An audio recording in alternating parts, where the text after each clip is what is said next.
Señor Pérez Rubalcaba, tengo la impresión de que la orientación política es explicarse mejor. Yo creo que no se trata de explicarse mejor, sino de hacer las cosas, la verdad, un poquito diferentes. Creen que cambiando el envoltorio se solventa y no. Yo creo que hay que cambiar también el contenido. Y además tengo la impresión de que ustedes están preocupados, y lo deben estar, por la desafección del electorado de izquierdas, pero esa desafección no se debe a que expliquen mal el abaratamiento del despido o la congelación de las pensiones. Se debe al abaratamiento del despido y a la congelación de las pensiones.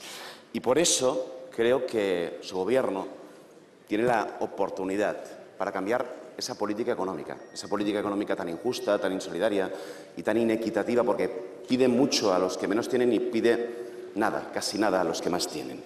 Por eso creo que tienen esa oportunidad y por eso temo también que ante la sensibilidad social de algunos nuevos y nuevas ministros y ministras se van a encontrar con ese anuncio de la señora Salgado de la semana pasada que si hay que hacer más ajustes lo sabrá. Por eso espero que cambien esa política. Dicho esto, tengo que decir que esta es mi última intervención en este pleno. Y, por tanto, sí, que quiero darles las gracias al personal, a los profesionales de los medios, a los diputados y los diputados con los que he compartido tanto tiempo, a la gente, a la sociedad civil, a las ONGs, a las organizaciones ambientales, a mucha gente que ha trabajado con todos nosotros, pero también conmigo. Y tengo que decir que ha sido un placer. Durante 6 años y medio hemos planteado alternativas. Hay veces que nos han escuchado, últimamente no mucho, todo hay que decirlo. Pero en cualquier caso tengo que agradecerles su atención, incluso al Gobierno, que nos hacía caso y dialogaba con nosotros cuando quería la izquierda y que incluso ahora dialoga, pero no nos hace caso, eso está claro, a esa izquierda que dice que quiere, pero que, bueno, que tiene un poquito olvidada.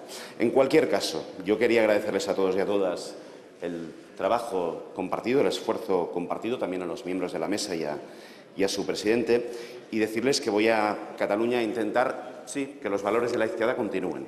Y no solo los valores, a poder ser las políticas de la izquierda continúen. Yo soy de un barrio popular, creo que las soluciones de izquierdas son las que tocan precisamente en los barrios populares y las soluciones de izquierdas en gobiernos de izquierdas, y voy a intentarlo. No sé si lo conseguiré, pero lo voy a intentar. En cualquier caso, muchas gracias a todos y a todas y, reitero, ha sido un placer.